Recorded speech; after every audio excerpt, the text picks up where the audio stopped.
জলবায়ু পরিবর্তনের পরিবেশগত সমস্যা। বাংলাদেশ সহ বিশ্বের প্রতিটি স্থান এখন নানা রকম পরিবেশগত সমস্যায় জর্জরিত। তোমরা কি এরকম সমস্যাগুলো অনুধাবন করতে পারছো? নানা রকম পরিবেশগত সমস্যার মধ্যে অন্যতম হলো জনসংখ্যা বৃদ্ধি বা পপুলেশন গ্রোথ। এটি একদিকে যেমন একটি গুরুত্বপূর্ণ সমস্যা, আবার অনেক পরিবেশগত সমস্যার মূল কারণও এটি। তোমরা কি জানো বর্তমানে সারা বিশ্বে জনসংখ্যা কত? প্রায় 7 বিলিয়ন।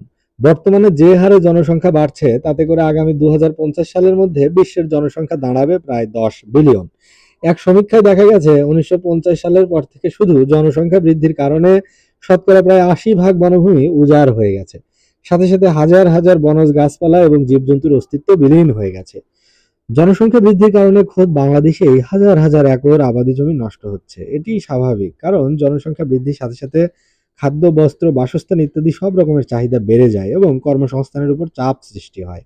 কর্মসংস্থানের চাপ সামলানোর জন্য নতুন নতুন শিল্প কারখানা তৈরি করতে গিয়ে আবাদি জমি এবং বনভূমি পর্যন্ত উজাড় হয়ে যাচ্ছে।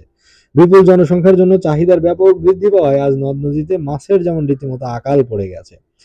বাংলাদেশ মাছ চাষে পৃথিবীর চতুর্থতম দেশ এবং মাছে ভাতে বাঙালি এই কথাটি ধরে রাখার জন্য প্রাকৃতিক গাছের উপর ভরসা না করে এখন চাষ করা প্রাকৃতিক মাছের উপর ভরসা না করে এখন চাষ করা মাছের উপর নির্ভর করতে হচ্ছে।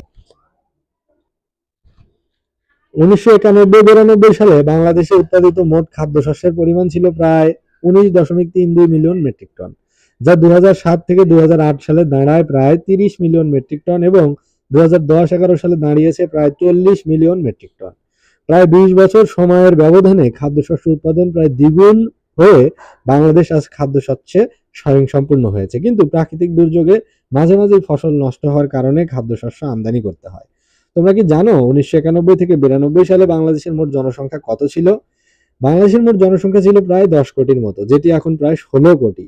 আমাদের এই জনসংখ্যা বৃদ্ধির হার যদি কম হতো তাহলে আজ বাংলাদেশে খাদ্যশস্য অনেক বেশি উদ্বৃত্ত থাকতো।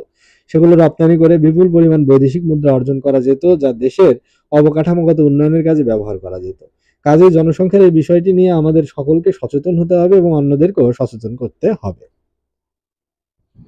এখন প্রশ্ন হলো জনসংখ্যা কেন এভাবে বৃদ্ধি পায়? তোমরা জানো যে একটি এলাকায় একদিকে যেমন শিশুর জন্ম হয়, অন্যদিকে তেমনি নানা বয়সের লোক মৃত্যুবরণ করে। কোনো এলাকায় শিশু জন্মহার এবং মৃত্যুহার সমান হলে ওই এলাকার জনসংখ্যা বৃদ্ধি পাবে না। কিন্তু একটি এলাকায় যে কয়জন লোক মৃত্যুবরণ করে তার চেয়ে শিশুর জন্মের সংখ্যা যদি বেশি হয় তাহলে জনসংখ্যা বৃদ্ধি পাবে। এই জনসংখ্যা বৃদ্ধি পাওয়া না পাওয়া অবশ্য আরো দুটি অবস্থার উপর নির্ভর করে, আর সে দুটি হলো বহির্গমন এবং বহিরাগমন। বহির্গমনের ফলে একটি দেশের জনসংখ্যা কমে যায়, আর আগমন বা বাইরে থেকে আগমনের ফলে জনসংখ্যা বৃদ্ধি পায়। আমাদের দেশে জনসংখ্যা বৃদ্ধির কারণ হলো এখানে জন্মহার মৃত্যুহারের চেয়ে অনেক বেশি। আরেকটি পরিবেশগত গুরুত্বপূর্ণ সমস্যা হলো নগরায়ন বা আরবানাইজেশন। এটিও আসলে জনসংখ্যা বৃদ্ধির সাথে সম্পৃক্ত। জনসংখ্যা বৃদ্ধির কারণে কর্মসংস্থানের জন্য গ্রামীণ জনসংখ্যার বড় একটি অংশ শহরমুখী হয়ে পড়েছে। একই সাথে শহরাঞ্চলেও জনসংখ্যা বৃদ্ধির হার যে খুব একটা কম তাও নয়। গ্রামীণ জনপদের শহরমুখিতা এবং শহরাঞ্চলের জনসংখ্যা বৃদ্ধির জন্য শহর এলাকায় আবাসন সংকট প্রকট আকার ধারণ করেছে এবং এর ফলে আশেপাশের আবাদি জমি ধ্বংস করে বা জলভূমি ভরাট করে নগরায়ন করা হচ্ছে। নতুন নগরায়নের বেলায় প্রায় সময়ই ভালো বর্জ্য ব্যবস্থাপনা, পানি সরবরাহ সহ অন্যান্য নাগরিক সুবিধা না থাকায় জীবনযাপনের নানা রকম সমস্যা তৈরি হচ্ছে। তো এই অংশটুকু পড়া হলো নবম দশম শ্রেণীর বিজ্ঞান বই থেকে, অধ্যায়ের নাম দুর্যোগের সাথে বসবাস।